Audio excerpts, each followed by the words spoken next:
Another day, another mini vlog day. Hello guys, samahan niyo nga rin po pala kami ngayon pumunta ng school. Alas 8 na nga rin po pala sa mga oras na yan. Tignan mo nga rin po pala si Junior dyan. Ay ang yabang. Onting bitaw mo lang nga rin po pala yan ay hulog na po yan sa tricycle. Ayun na nga rin po pala, nag-aantay na nga rin po pala ako kay mama kasi ang tagal po ni mama kumilos. Ayun na nga rin po pala, papunta na nga po pala kami sa trade. Papunta muna nga po pala kami dun sa bilihan ng dog food. Kasi po, medyo maaga pa nga po sa mga oras na yan. Kaya bumili muna kami ng pagkain ng aso namin. Andito na nga rin po pala kami sa trade at di ko pa nga po makita ang mga kaklase ko dyan.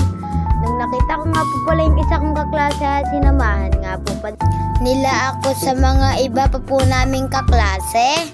Ayun nga po pala si Zian ng mga taga-video ko din. Sabi niya nga rin po pala siya nga po pala yung mag-video sa amin. Ang kasama ko nga rin po pala ay si Zian at Giko. Shoutout nga po pala kay Giko at kay Zian.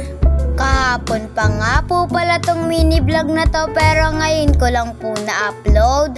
Kasi po, gumawa po ako ng module kahapon.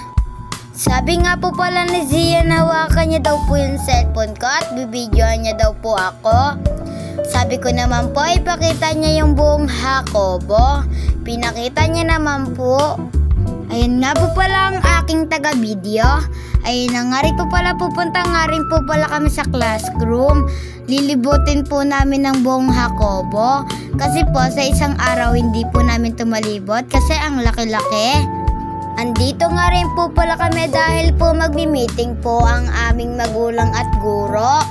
Ayun na nga rin po pala, umupo muna po kami sa isang tabi at nagkinig na lang po ng sinasabi ng mga principal. Ayun nga rin po pala yung mga nagmi-meeting na tao. Hanggang grade 7 nga po pala, tapos hanggang grade 10 nga po pala ay may meeting nga rin po. Sabi ko nga po pala, ibibidyoan ko nga po pala sila, tapos sila naman po si Pachusi. Nasa room na nga rin po pala yung mga bagulang namin at tapos na nga rin po pala at kumain muna kami sa kainan. Dito na po nagtatapos ang aming video. Bye-bye. I love you. Mwah!